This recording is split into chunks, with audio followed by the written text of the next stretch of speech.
first session. To start with his lecture and discussion, I'd like to briefly introduce our speaker for today's first session.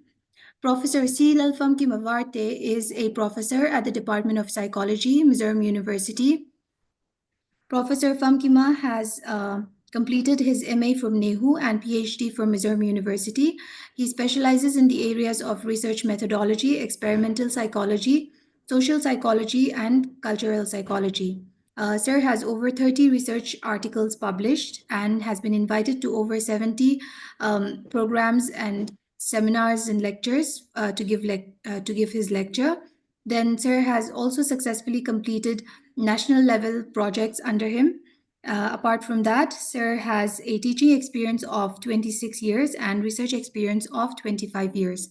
So we're very lucky to have Sir with us today, and Sir will be speaking on modularity of the mind. So we hand over the time to Sir Professor Famkima, and whenever the participants, you have any questions or queries, please either leave it in the comment section or you can ask Sir when Sir opens the time for question and answer. So we hand over the time to you, Sir. Thank you so much, MMTTC, for inviting me to have a talk on modularity of the mind today. And a very good morning to all the participants. Please feel free to utilize the chat box or the query box in between as well. And even though this is online mode, I still prefer my talks to be rather not only one way, but with two ways or more as well. That's why at the outset, I'm presenting my email as well on the slide. So for future considerations beyond the online interaction, if you're interested, then we can have a talk, maybe a communication in this regard. So feel free to come in between the talk, as mentioned, using the chat box or maybe the query box. Thank you so much. So the title for today's talk is Modularity of the Mind. So when we look at the human brain, we can say that it can be considered to be divided into so many parts. And in the world today, when you go to the best imaging doctors around the world, what you will come to understand is that when some part of the brain is not working properly, to actually operate on the brain, they will have to certify that certain localities, certain locations within the brain are at least functioning normally so that they will be able to operate upon a specific location. So for example, when we look at the picture here, I hope you will be able to see the back portion of the brain. That is almost triangle-shaped blue circle. On top of that is the occipital lobe. So basically, when we bump our forehead, then we don't see stars. But when we bump the back of our head, then we see stars.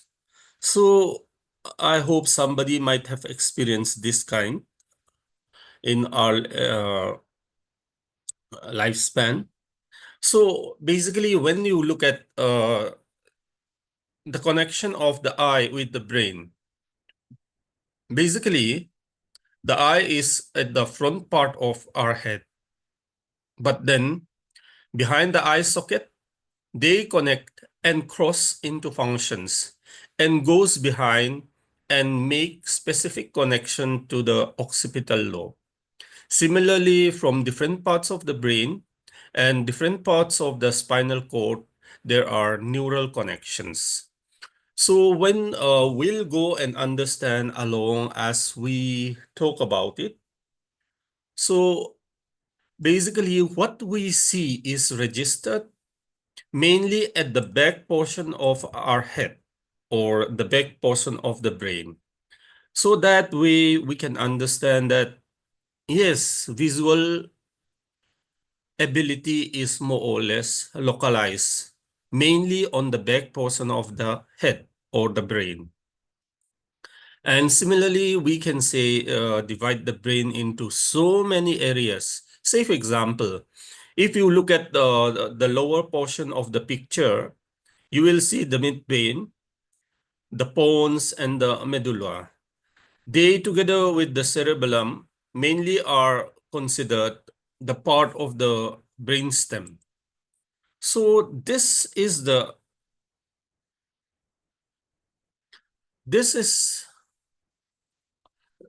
area. The brainstem is the area wherein the basic informations like learning ABC, learning 1, 2, 3, specific symbols, shapes, or the like are registered. So different parts of the brain are utilized in different ways. But however, different parts of the brain are also considered to be interconnected together in certain other ways. So to begin with,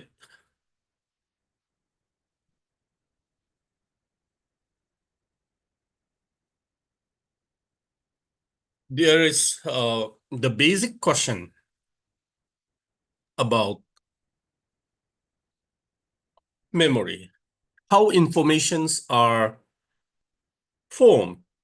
Say, for example, in the first study by Broadbent in 1958, they employ dichotic listening task, wherein certain information is presented on the left ear, certain other information is also presented simultaneously on the right portion, on the right ear. So the task of the individual or the participant is to identify in either of the left or the right ear that a specific information is given. So that way, when they are asked to focus onto the left brain, a left ear, and to when the information is presented on the right ear, then the differences emerges between the ability to identify information presented either on the left or the right ear. So even though they are asked to focus on the left ear, the information may be randomly presented on the left or the right ear. And what Broadbent found is that so the informations, regardless of the background noises, are very much important to be formed as memory in our brain, especially when we orient ourselves. That is to maintain our focus. And following this research, Schifrin, again in 1988, study about filtering the information that is presented at different levels. And what they come to learn is that it is again very, very important to not only receive the information like we simply carry a weight load. So it will have to take certain pondering upon, processing, and considering it together with what is already there in the memory as well. So that is basically how memories are considered to be formed, because we cannot do any invasive researches, conducting surgeries, and direct intervention with many imaging techniques without ethical approval. Secondly, the question that we can ask is how they are retained. And so at the beginning, they are trying to see how informations are retained. And one of the most significant study by Miller in 1956 is that certain information when presented briefly last in our awareness or consciousness for about maybe even 1.5 minutes. Say, for example, if I'm telling you my phone number to dial, you may be able to just dial it. But the moment I stop, and if you don't dial, and if you let a few minutes pass by, it will become very difficult for you to remember the phone number which you are not aware of. Similar manner, they have done researches in this regard. And so what they come to find is that, say for example, when I give my phone number, say if it is Airtel and if it starts with 9862, you simply remember that information of 4 digits. 9862 basically is related to Airtel number. And so you don't form them as 4 separate units and retain them, but you retain them as a single unit. This is what they call chunking. So many individuals today are capable of memorizing long verses, long stories, and even a full, so to say, chapters and books, even from the Bible. And you will be able to see many who can remember the exact nature of a playing card, that is 52 cards, thoroughly shuffled, and they could still remember the exact sequence of the cards there. So chunking becomes very important to form information for a very brief period. And once it could be processed further, and once it is coded, recorded, then it can be considered to remain for a longer time beyond a few minutes. And we call this the long-term memory. So memory may be retained very briefly in the short-term memory, and it can be also retained in the long-term memory through more processing levels. And again, the third question that we can ask is how memories can be recalled and retrieved. So, any information, people may have visual information that is stored in the memory. We may have auditory informations or talk that is stored in our memory.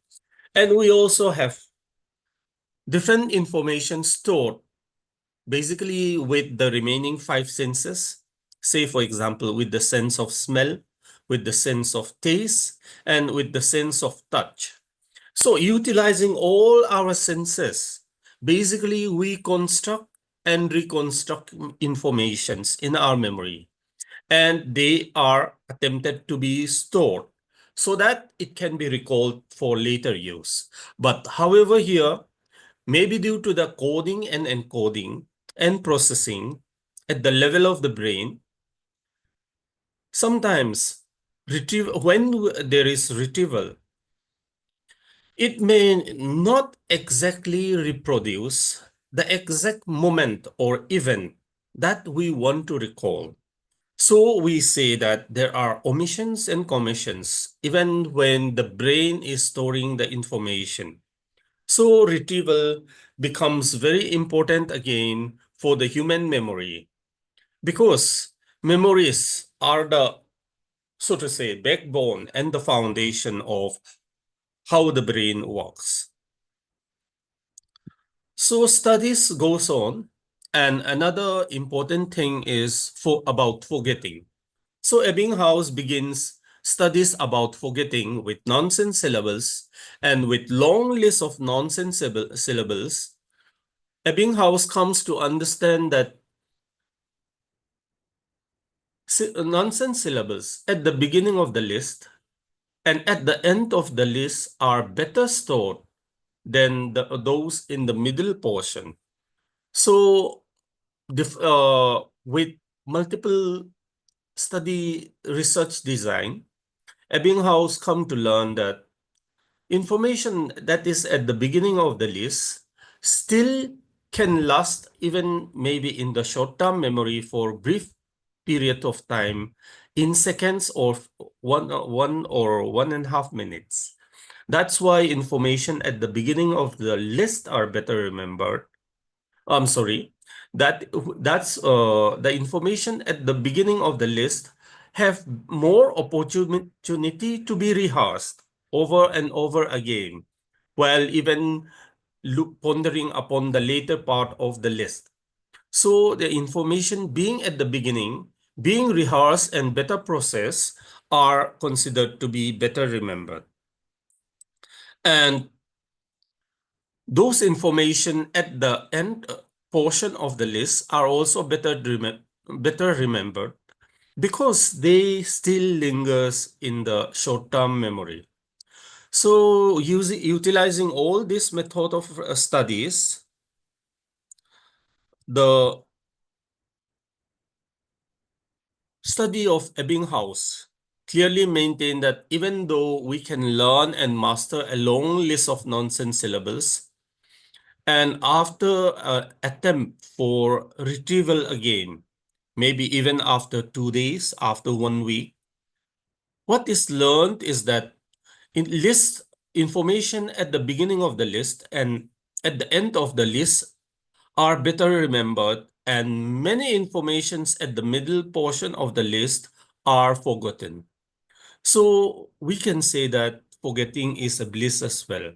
So can there be anybody who have never been encountering embarrassment in their life? If there is anybody who have never been encountering a slight embarrassment in their life, it will be very difficult if forgetting is not there for us human beings as social animals, because forgetting is also a gift as well. The ability to remember is a gift, and the ability to forget is also a gift and a bliss as well for us human beings. So, to talk about the brain, the mind, and memory, forgetting becomes inevitable to be mentioned. There are many methods of measuring what information is stored in the memory. So the first method is what we call the recall. Say, for example, in examinations, when we encounter multiple choice questions, normally the question coming up with four possible choices, and there is one correct answer, and we have to choose the correct answer and ignore the incorrect ones. So normally in a standard MCQ, we encounter four possible choices. We need to ignore three wrong ones and choose the right one. So basically, this is what we call the recall, because the correct information about the question is readily available in the form of stimulus in the question paper. This is what we call recall. And when, say for example, when you're traveling and suddenly you met somebody whom you haven't met for a long period of time, and you may not be able to recall their names, but remember their faces. So likewise, many ways in academics, we are tested for recall, and we utilize the importance of recall in our life as well. The other method, I'm sorry again, that is about recognition. I'm so basically in recognition, the stimulus is already available in the environment, and the participant is required to ignore the wrong ones and choose the right ones. This is what we call recognition. And they are like the MCQ in our examinations. And the other method, which I mistakenly give the wrong information, is about recall. In recall, we may have a full-length question as in descriptives or short notes, and the right answer is not readily available in the form of stimulus, maybe in the question paper, and we will have to bring it from our memory and process it and give out the information. So basically, without the stimulus, and this is also utilized in many examinations.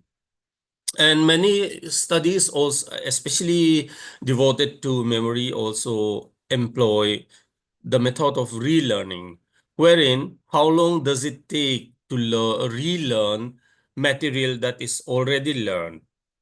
So basically, what we can see is that when the stimulus is there, it is more easy to choose the right one and ignore the wrong ones. This is a part of intelligence that they call inductive intelligence. So most research mentioned that recognition is much easier than recall, and it is also quicker than recall. And there are reasons why we forget as well. Maybe there may be decay of the information that is stored in the memory, maybe due to long term of no use. There may be other competing information that needs to be stored, and they interfere with the information. There may also be information that is newly stored and is overshadowing the past information. We call this the proactive interference.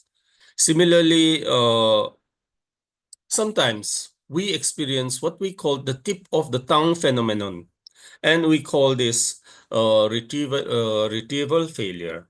But however, sometimes they lurk and emerge back into our memory as well. In many situations, there are motivated forgetting as well. And I believe many of us participants have to motivate ourselves to forget certain information in our life, especially romantic relationship and unwanted relationship as well as maybe death of our near and dear ones as well. And sometimes Sigmund Freud mentioned that there are repressed memories.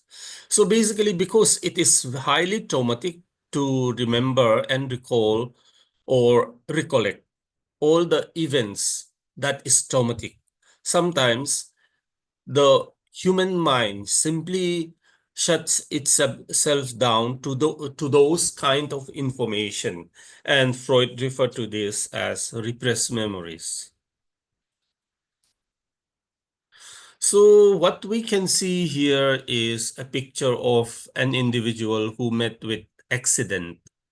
So unfortunately, he fall and hit his left portion of the brain on a very large iron rod.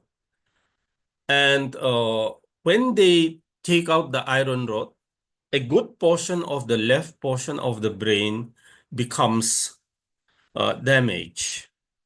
But he was really fortunate, and all the activities that is required coming from the left portion of the brain are slowly taken up by the right portion of the brain, and he could function normally again. So basically, today we are trying to talk about modularity of the human mind and the brain, whereas still I'm talking about plasticity of the brain. Because of the plasticity, the brain could basically take over a portion of the brain could take over the function of other portion of the brain when they are damaged. So this is not possible with every portion of the brain, but certain portion of the brain are highly plasticized. So today we encountered many advanced technologies, and when we look at stem cell technology, so it is utilized especially in ortho-based surgeries. So they will cut maybe damage or crush portion of a bone, and there they will place the stem cell that will be able to grow to new bone. So similar manner, certain part of the brain, just like the stem cell, may be able to grow and develop itself to take up important function that is necessary for our normal life. And But however, contrastingly, when we look at this picture, we are having Judith Polgar, the first female grandmaster in chess. So basically, she was trained by her father. Since a very young age, she underwent rigorous training for chess. And so finally, she became the first ever grandmaster, female grandmaster in chess. Her father, who is a sportsman, believed that human being can be trained to be good in many ways. So he chose chess for his daughter. And when they study about what part of the brain are mainly utilized by Judith Polgar, especially the left upper portion of the back, that is wherein we have the reticulum formation. This reticulum formation is what determines how we see proportions, how we see symmetry, and good looks. So basically, we can say that Judith Polgar utilized the reticular, mainly utilized the reticular formation of the brain. That is utilized to see how we differentiate beauty and being ugly, and proportions and of symmetry and shapes. And she mainly utilized that part of the brain to see the chess pieces on the table and determine what are the best moves for her. So we can say the brain and the mind always works together, and just as every individual feels that there is certain entity beyond the body and the mind, there may be the spirit or the soul as well. So basically, when we think about the body and the mind, the life forces in the form of the soul or the spirit, when taken apart and when attempted to be studied scientifically, we can still think about the mind and the brain. And so the brain is actually utilized by the mind to process the information that is coming from the external environment. The mind controls what parts of the brain is working, and so they are vitally interrelated, and they cannot be separated as long as we are alive as human beings. So we can say the brain is the mind's machine. Just like you are having a scooty or a car, then you utilize that material, that physical entity, the machine, the scooty or the car to go anywhere. But the scooty or the car cannot go on its own. So basically today, based on AI and with advanced technologies, they are trying to develop machines and bots that can take up many activities of the human being.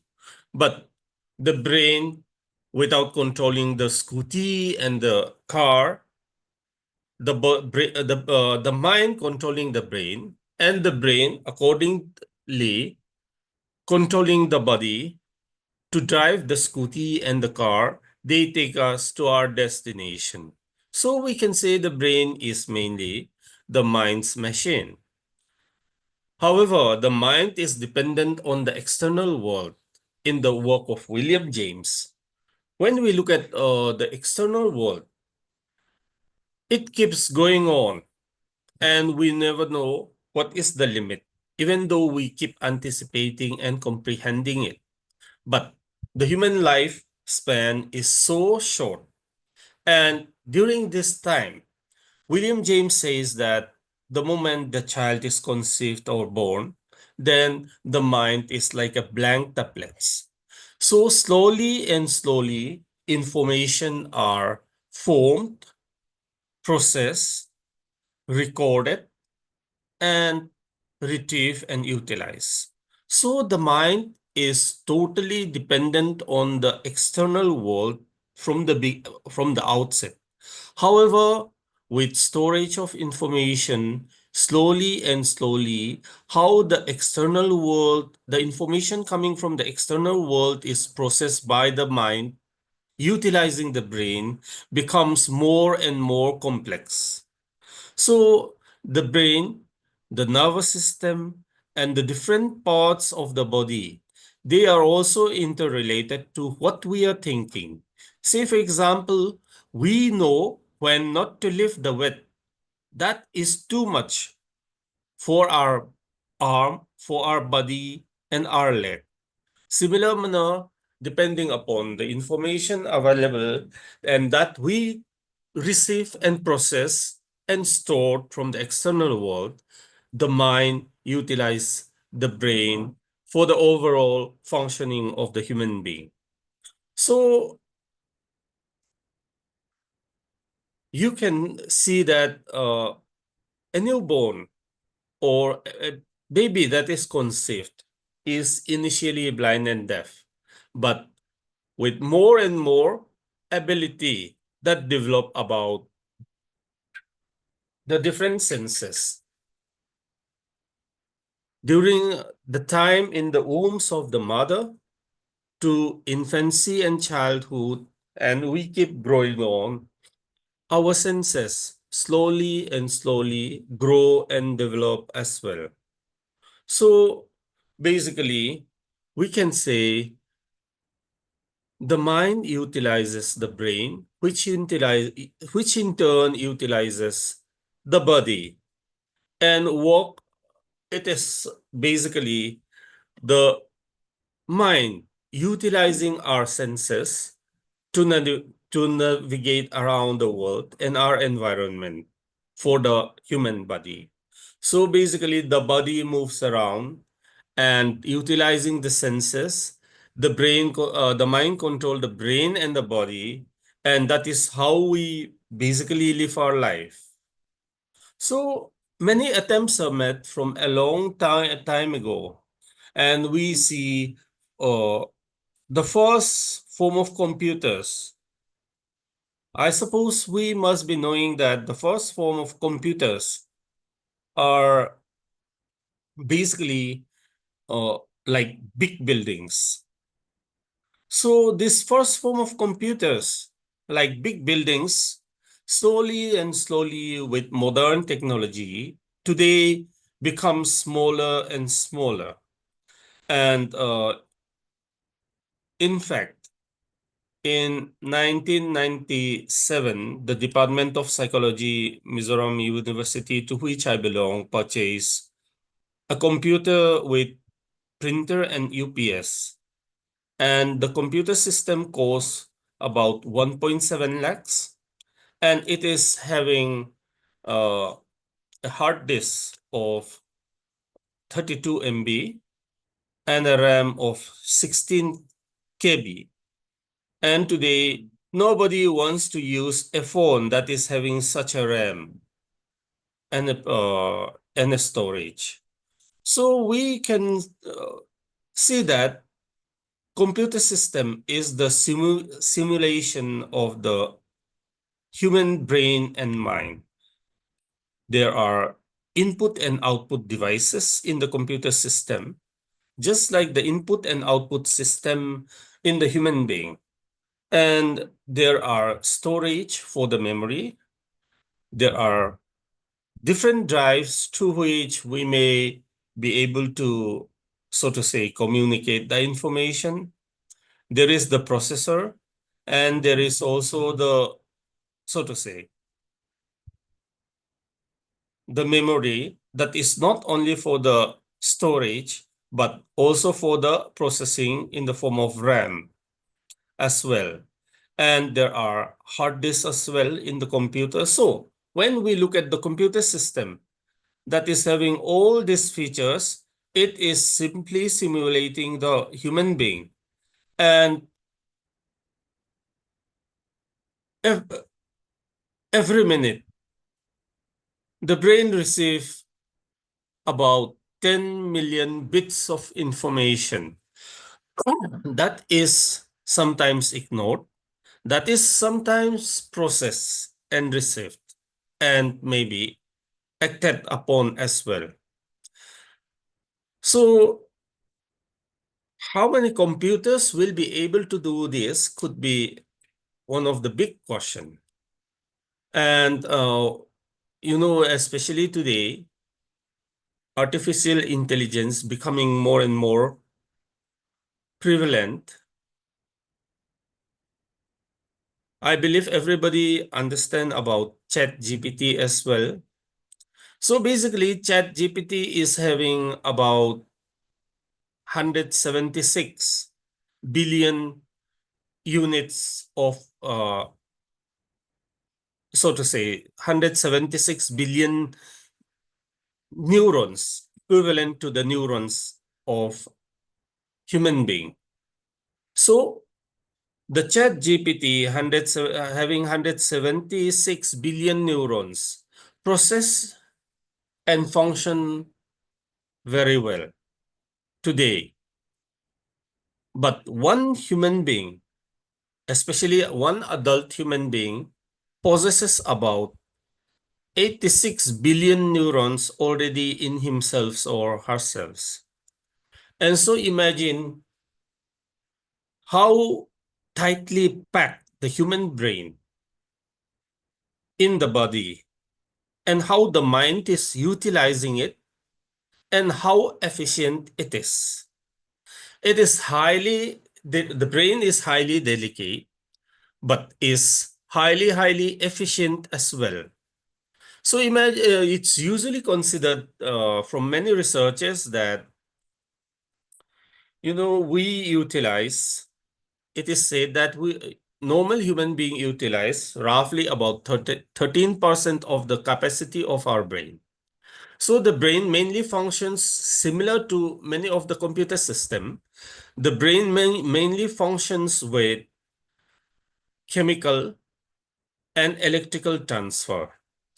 And just for one unit of information that is to be processed, a very tiny amount of energy is required by the brain. And if we fully utilize the capacity of our brain, or maybe use it to up to 50% or 60%, how much chemicals will be secreted in the brain? The brain may turn into soup.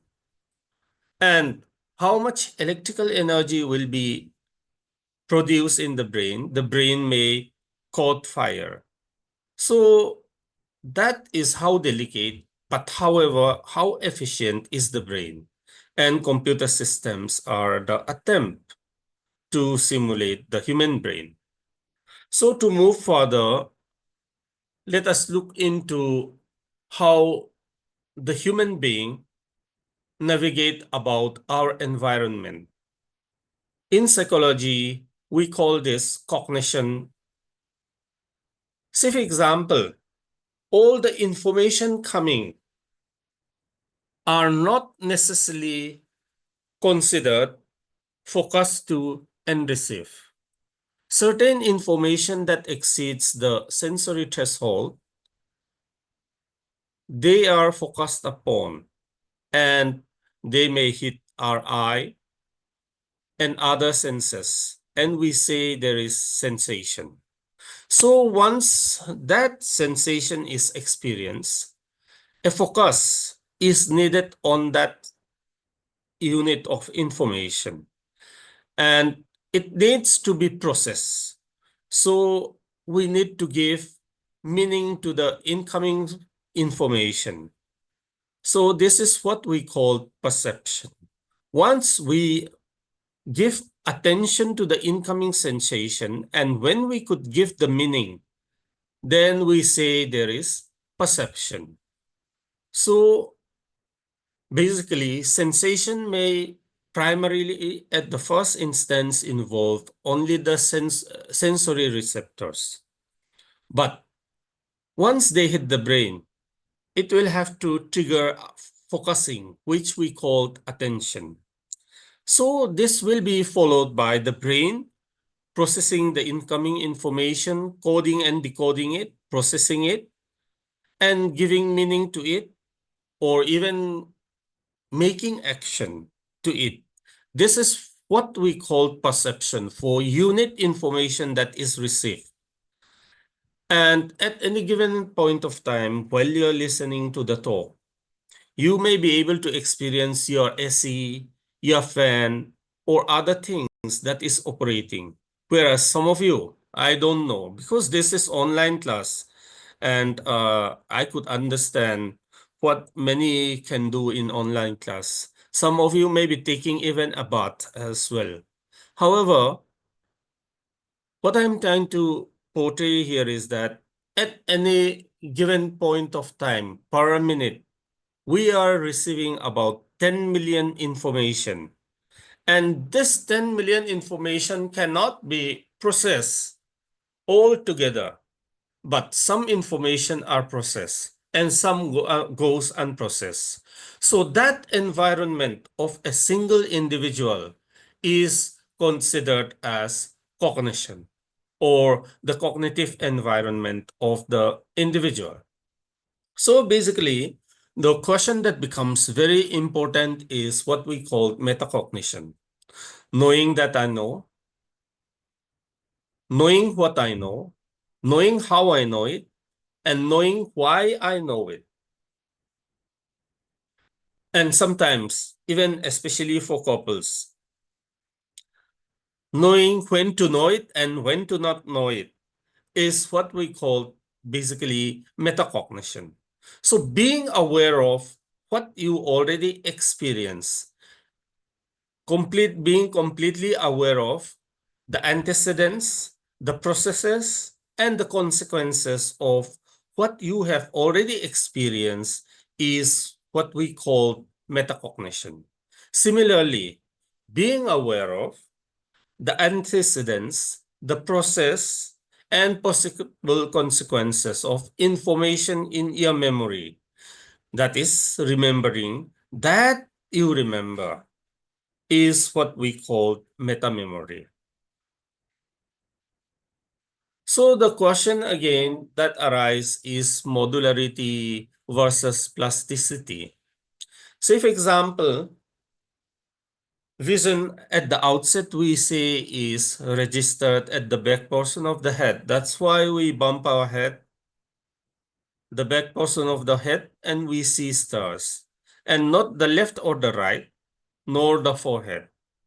So there is specific area that is functioning more than other areas. So we can say the human mind utilizing the brain is more or less modular. But however,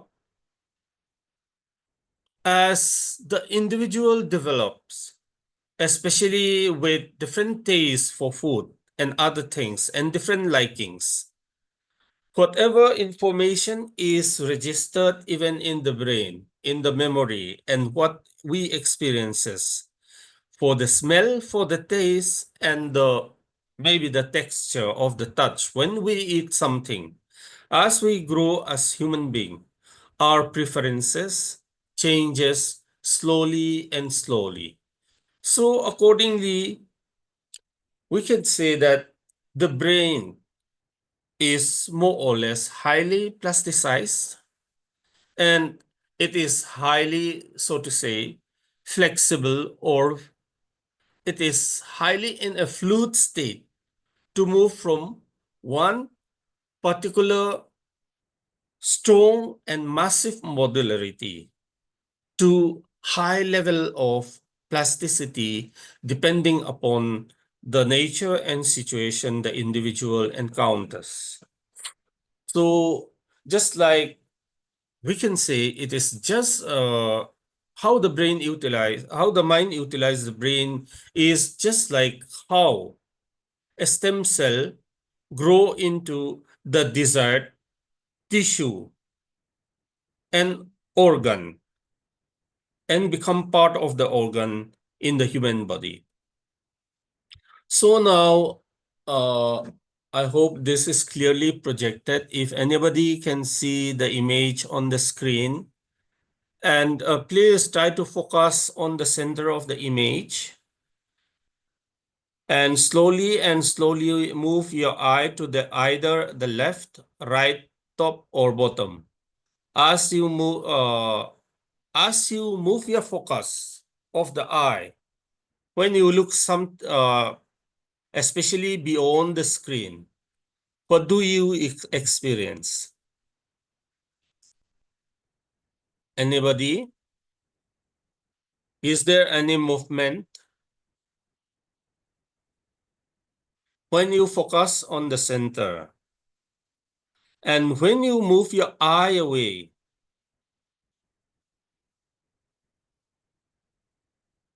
especially even maybe beyond the screen, and when you simply give your focus, not of the focus of the eye, but of your mind onto the center, then it appears to move. Is it not? So basically, that is one example. That is one example about what we can see. Now, let us see the next slide. What do you see here?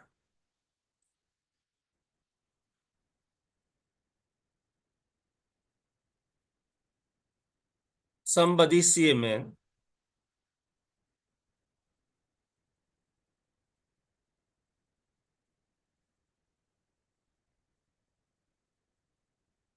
Okay, thank you so much.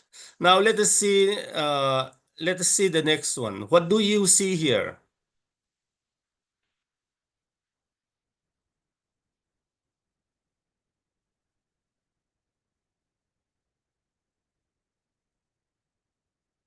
Are there really cubes?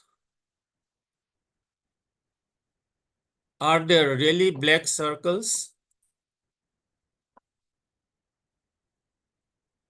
Are there really cubes? Are there really black circles?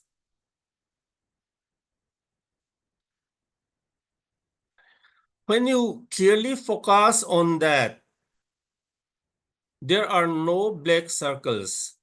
There is no cube on the image. It is your mind that utilize your brain of what information is stored in the brain. And from your past memories, your eyes tell you that you see what is not there on the screen.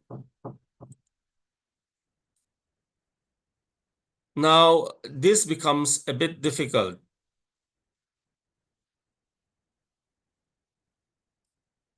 So basically, which part of this chains of dices is on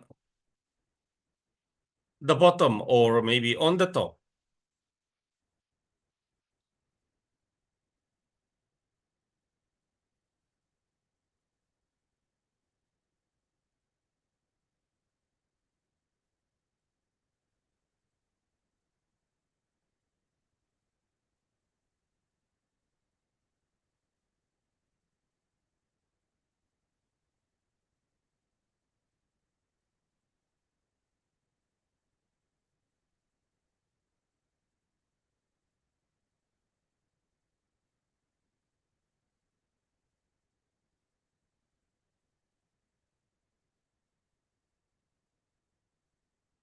So this image is basically an arbitrary image with no top or bottom. It is simply designed to organize the way information are presented in our brain. The moment you focus on one particular area, it may appear to be either on the top or on the bottom. But when you focus again on the other area, then it will tell you that it is not necessarily on the bottom. So when you shift your focus, it is appearing like a triangle.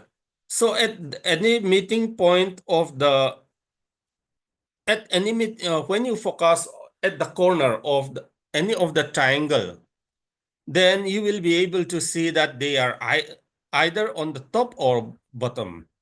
But when you focus on the other corner, then they will begin to move again. So basically, our eyes, our ears, and all other senses are not always necessarily giving us what information is there in our environment. So basically, everybody live a tale, not a real life that is about truth, is it? So that's a big question that we can ask to ourselves. Even though you may feel you're real and true to yourself, basically, what your eyes, what your ears, and other senses tell you, and that is processed by the brain due to the command from the mind. As an individual, am I really living a real life? Am I really truthful and trustworthy? That will have to be considered very carefully. So, lastly, is it a tummy, a breast, or the leg?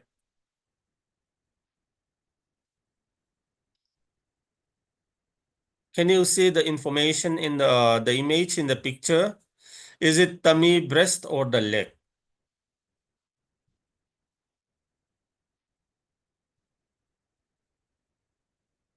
So,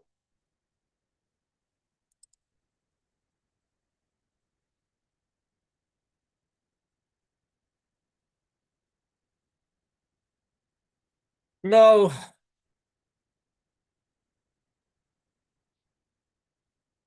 yes.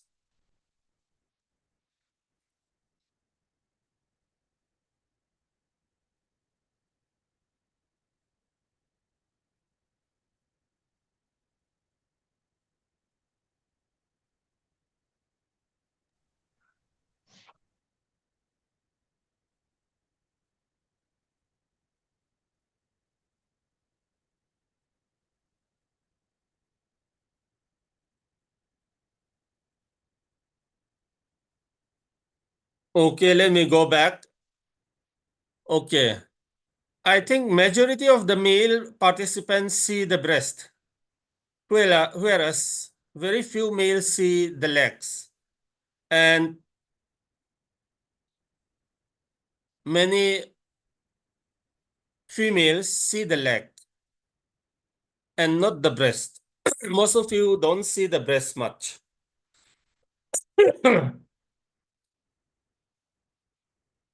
So basically, I hope you understand how our eyes, our brain, basically, and our sensory receptors are governed by our mind as well. So now let us read this.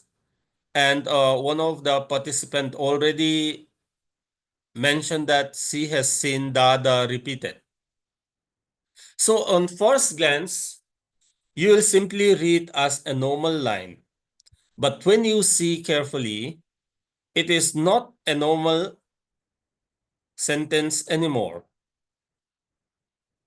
So here, Dada is repeated twice, and our brain simply ignore the being repeated, but the mind commands the brain.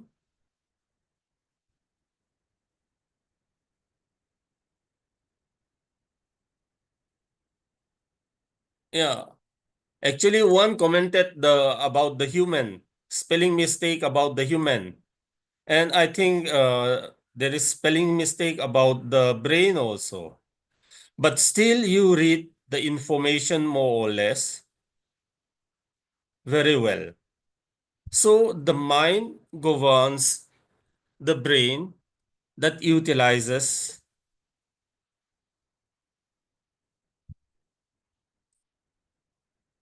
that utilizes the different receptors.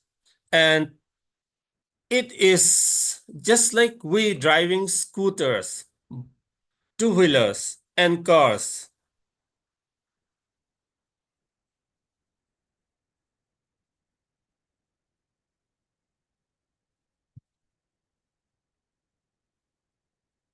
So basically, just like we drive scooters and cars, and we know we could have driven better, smoother, and better. That is how we live our life. And similarly, that is just how we read the sentence that is presented in this slide. So basically, the human mind governs and take over many of our activities in the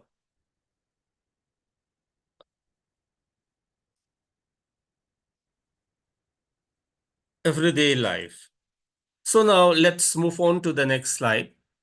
So this is a rough image of the connections of the neurons. And here is a better picture.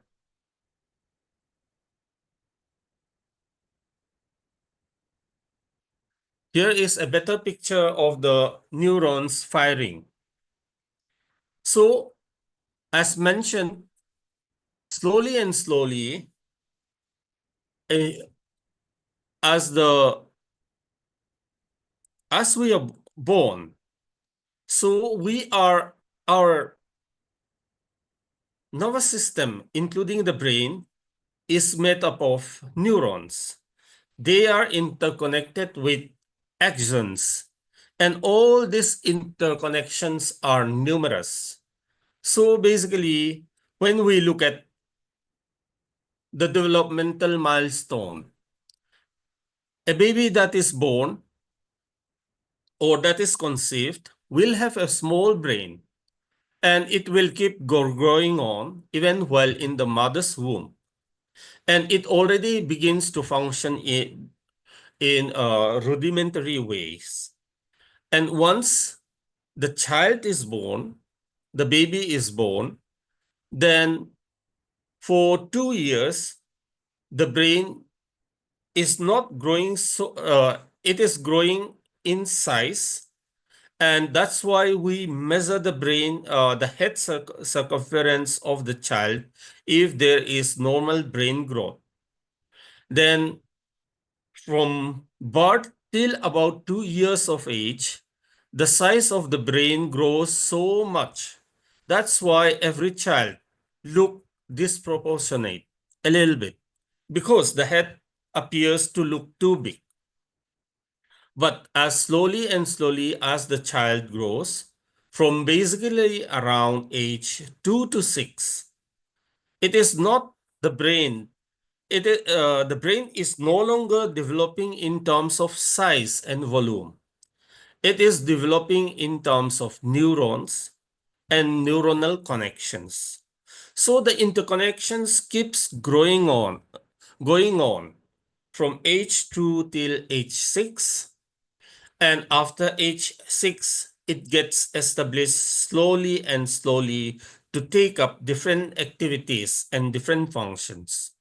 So that's why you may be having many information about your childhood days, but it is very, very difficult to have any form of memory between the age of 2 to 6 years because the brain simply shuffles and reshuffles the connections and it keeps growing and multiplying. So roughly, slowly and slowly, it will go on after 6 years of age. Neurons will go on, they will multiply, and it will reach to its maximum around the age of 26. Slowly and slowly, billions of neurons will die away. And normally around the age of 70, 80, about 4, 5 billion neurons in our brain will die. And that is why sometimes it is inevitable that there is memory loss and certain functional loss at a later age. So as the human brain grow and develop, as it is utilized by the mind, then we can say that there is a very strong connection between the brain and the mind. And the question becomes, is there specific massive modular domain in the brain? Say, for example, especially at the prefrontal cortex, we say intelligence, judgment, and behavior, our general behavior are commanded. And there is a saying, the memory is usually registered on the lateral portion of the brain, that is on the left or right portion of the brain. And language is on the left top portion of the brain. Similarly, vision on the back, and so on.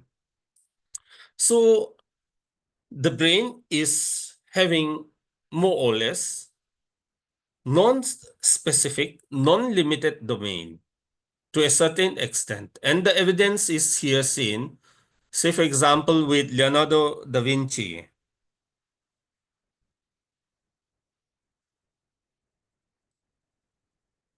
So the question arises, is there any way to stop neuron from dying?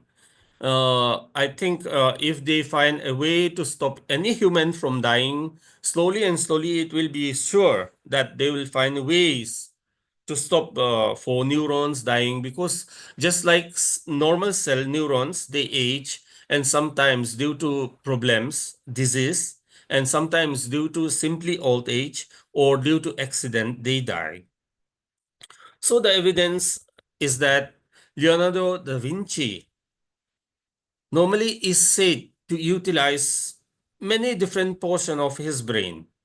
That's why in this picture I show the Mona Lisa on the left and the picture of himself on the right.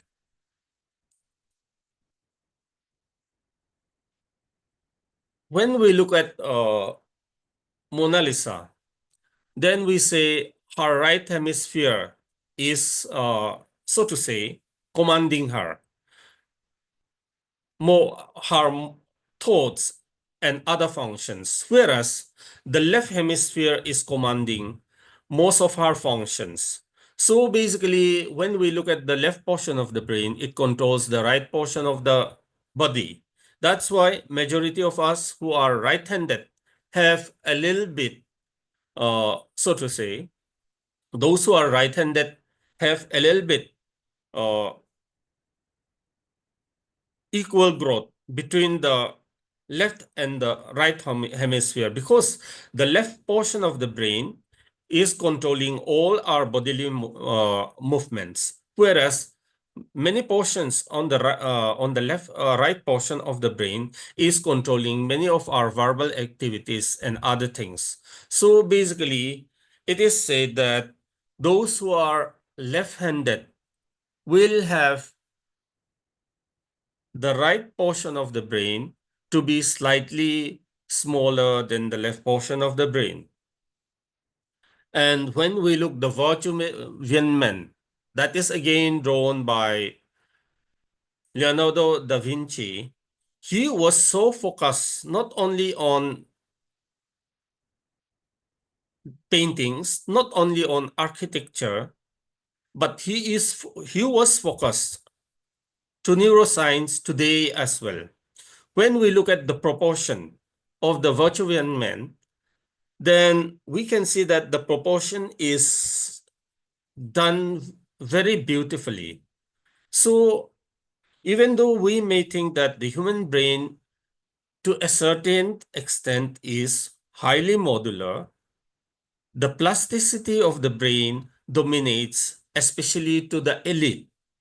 So Leonardo da Vinci may be considered to utilize his different portion of the brain so efficiently than normal human being. So the very idea of modularity of the human brain and the mind was put forward again in 1983 by Fodor.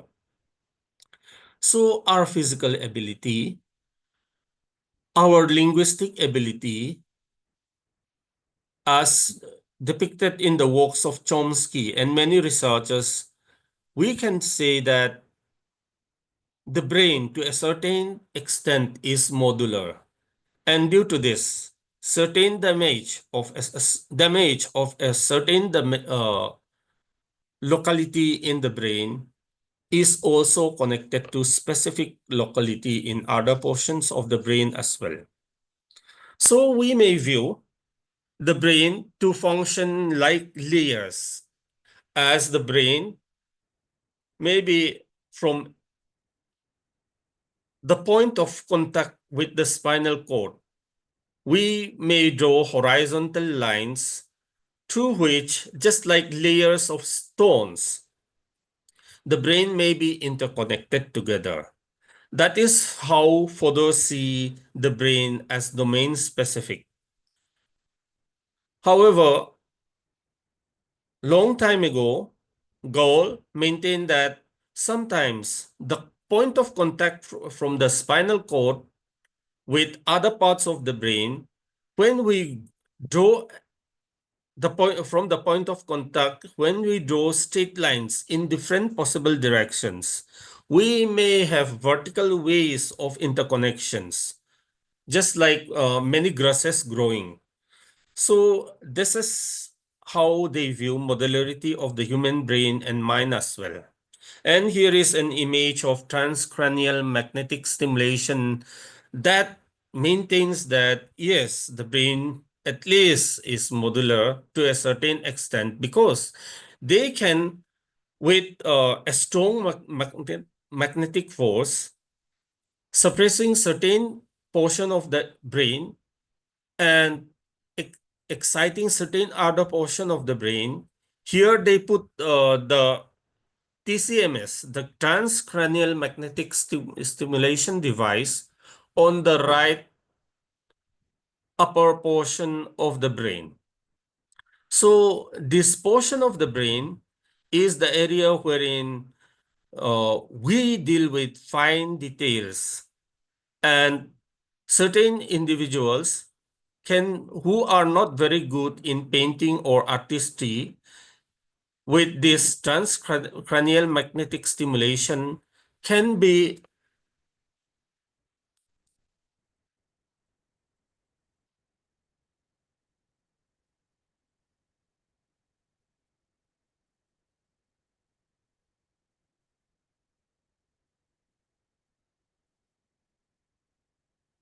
so with I'm sorry, I was reading some information on the chat box. So with transcranial magnetic stimulation, certain portion of the brain, by activating certain portion of the brain, individual can be, so to say, uh, individual with devices can be enhanced to be good in certain area. So we never know.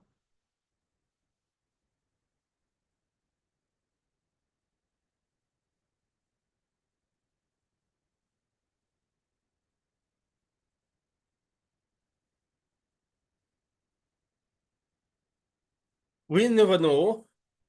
In the future, we may put on a cap and press certain button and become Superman. So Alan Snyder was the person who did the pioneering works with transcranial magnetic stimulation. So I'll skip this. So when we look at the portion of the brain, so we can say that this part of the brain is specifically dealing with this function and that activity. But however, with certain specific activity, just like the red dots, the green dots, the violets, and the yellow dots, like we can see, different parts of the brain will function for specific activities.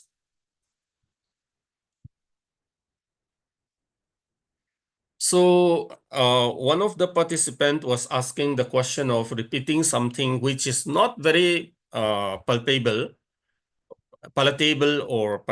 for somebody, and they will keep repeating this.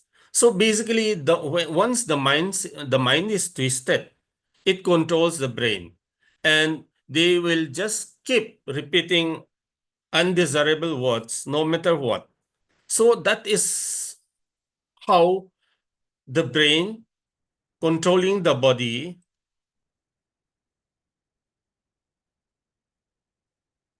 That is how the brain controlling the body is governed by the human mind. So at the outset, I was mentioning that the mind and the brain cannot be taken away, and they function together. And once individual's mind is set, they will always behave in a specific way. Say, for example, even with research, especially with emotions, certain individuals are better when they are calm, whereas certain individuals are better when they are provoked to be angry a bit, and certain individuals function better when they are in a bit of fear. You can check out yourself, especially in this regard, based upon your emotions as well, because emotion is the driving force of the human mind.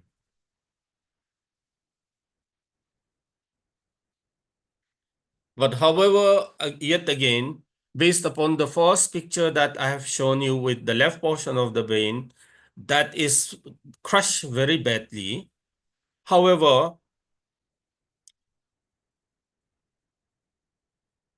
just like the stem cell, different parts of the brain may be able to take up different activity, and they may be able to develop a better and stronger connections, just like the integrated circuits and many of our circuit boards in computers, televisions. So all these connections are developed, and some connections are stronger than others. So all these connections can be rewired and rewired again. And so on part, we can say that the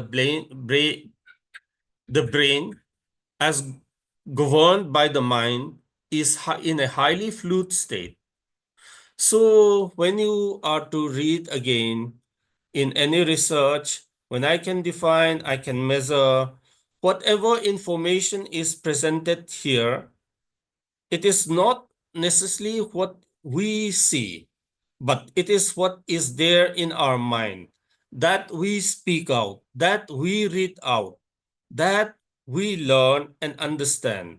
So one person mentioning something will be received in different ways by different others.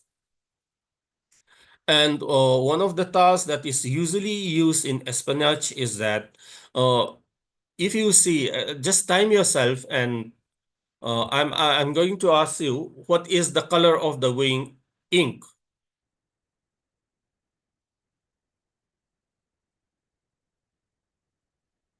So what is the color of the ink that is utilized to write the name of colors here?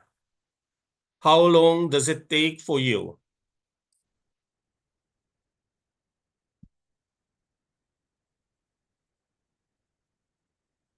So can you see the image on the screen?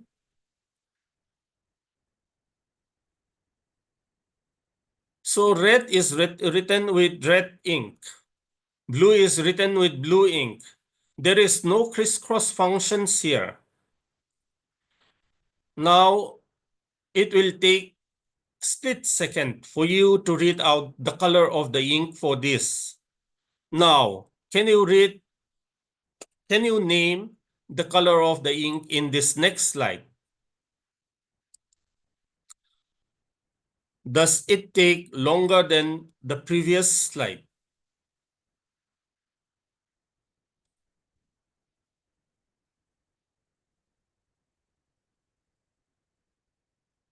So basically, because the brain will have to process the information, and this is not how it is, so to say, classified, stored, and connected in our brain.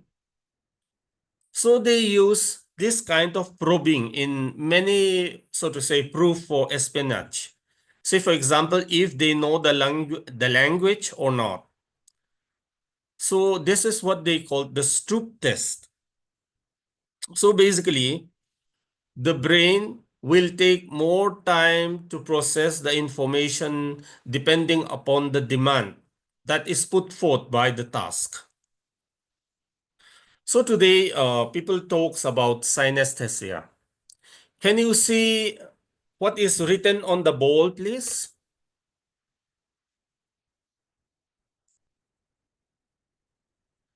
Yes, very good. On the bowl is written 42. So some individuals with colorblind will never be able to read this. Most of the females will be able to read this, but very few males may be able to read this. Now, let us see the other side, the right side, the thunderbolts.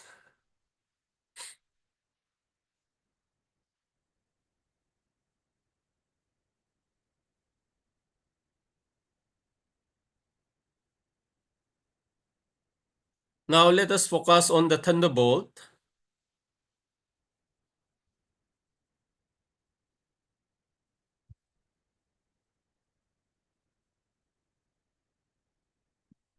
Can you hear the thunder when you focus on the thunderbolt?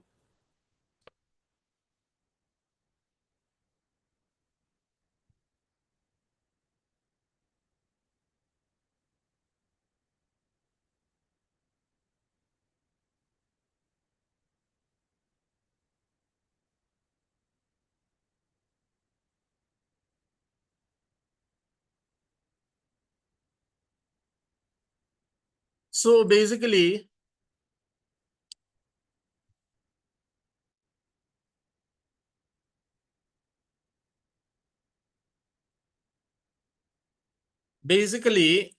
there are individuals who are capable of hearing from what they see, who are capable of smelling from what they hear.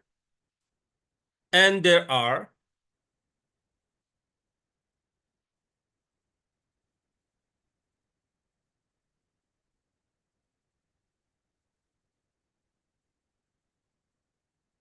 yes, there is the question that is there any relationship between gender and color blindness? Yes, yes. Because males are more prone to color blindness than females. So, what I'm trying to say is that the five senses can crisscross and there can be cross-talking between them. And many individuals with significant personalities and many, so to say, composers, say, of songs and music, and many sportsmen, many who are successful are capable of cross-talking their senses. And that is how they come up with genuine, creative, and novel ideas as well. So, lastly, in which year did Columbus discover America only recognizing, memorizing, and remembering the information. But how Columbus and astronaut differ, or how are they similar? Then the question requires more understanding and processing about who is Columbus, who is astronaut. Then finally, suppose Columbus landed in your compass, say in for us in MZU compass. How would our life and history have been different? So this will take a lot of creative thinking and other related skills. So basically, especially in terms of creating creative thinking,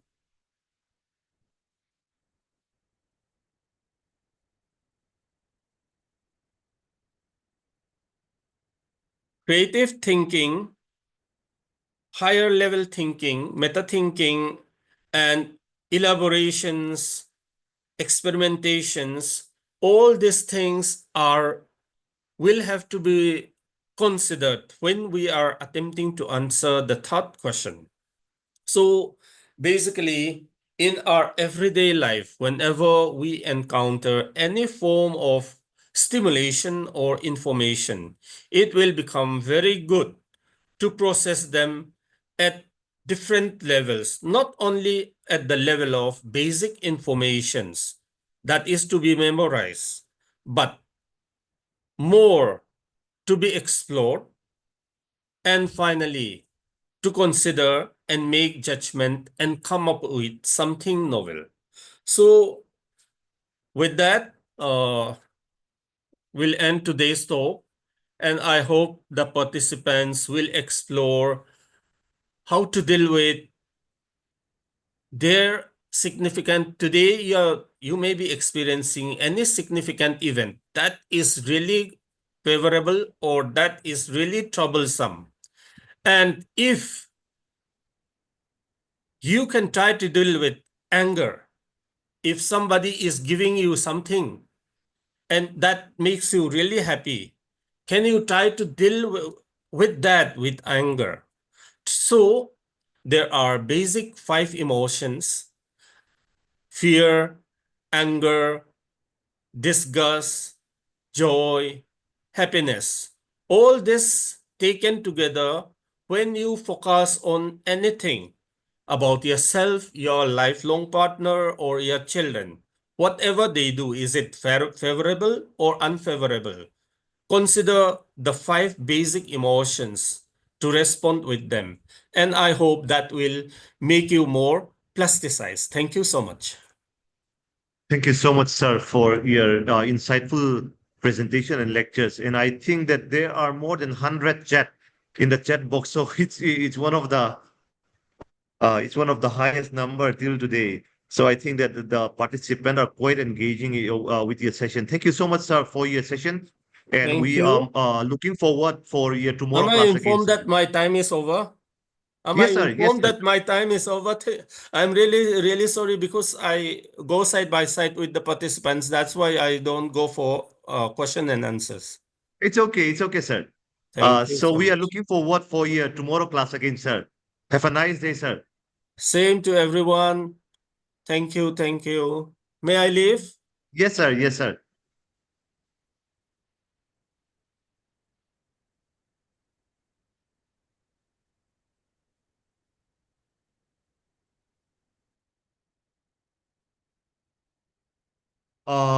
Dear participant, we will continue with the next class. Professor MVR Raju has already joined. Sir, are you there?